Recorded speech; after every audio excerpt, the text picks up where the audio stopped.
आपण पाहत आहात महाराष्ट्र वृत्तदर्शन न्यूज, रोखठोक आणि निर्भीड।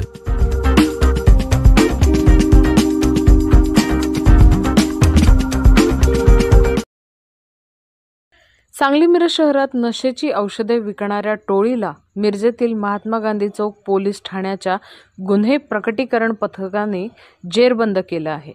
या प्रकरणी सांगलीतील तिघांना अटक करण्यात आली आहे।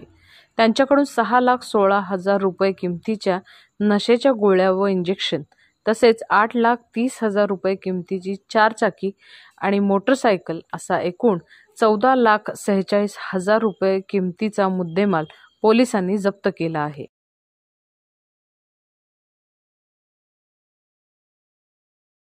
या प्रकरणी रोहित अशोक कागवाडे राहणार शामराव नगर सांगली, ओंकार रवींद्र मुळे राहणार गव्हर्नमेंट कॉलनी, विजय कॉलनी, विश्रामबाग सांगली आणि आशफाक बशीर पटवेगार राहणार आसुबा हॉटेल समोर, पत्रकार नगर सांगली अशी अटक करण्यात आलेल्यांची नावे आहेत।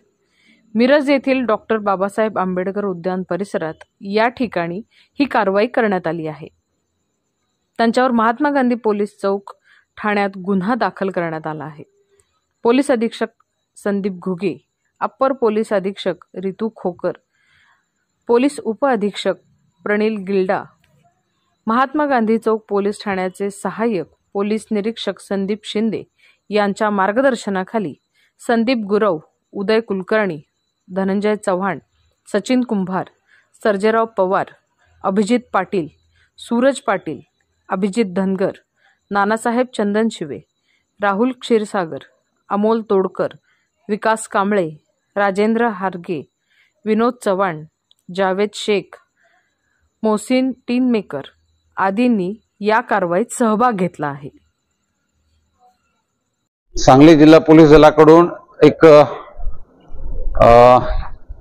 महात्मा गांधी पोलीस स्टेशन या ठिकाणी गुन्हा नंबर 20/25 यामध्ये औषधी द्रव्य व सौंदर्य प्रसाधन अधिनियम या अंतर्गत कारवाई करण्यात आलेली आहे। याच्यामध्ये मेफेनटर्माइन सल्फेट हे केमिकल असलेलं बॉटल्स एकूण 1407 एवढ्या संख्येमध्ये त्या बॉटल्स सांगली पोलिसांनी जप्त केलेल्या आहेत।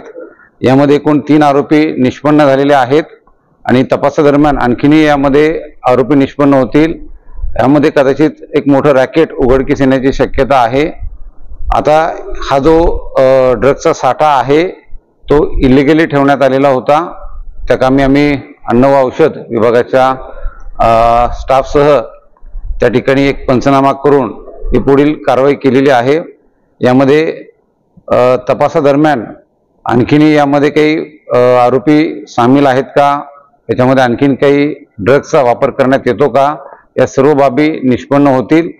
एकूण हा आपल्याकडे जो कारवाई केलेली आहे त्यात 14,46,000 रुपये किमतीचा मुद्देमाल हा जप्त करण्यात आलेला आहे आणि येणाऱ्या आगामी काळामध्ये जे भारत सरकारचं नशामुक्त भारत अभियान हे राबवण्यात येत आहे, त्यामध्ये सांगली जिल्हा पोलीस दल कटिबद्ध आहे आणि जास्तीत जास्त कारवाया त्या ठिकाणी आम्ही करून घेणार आहोत।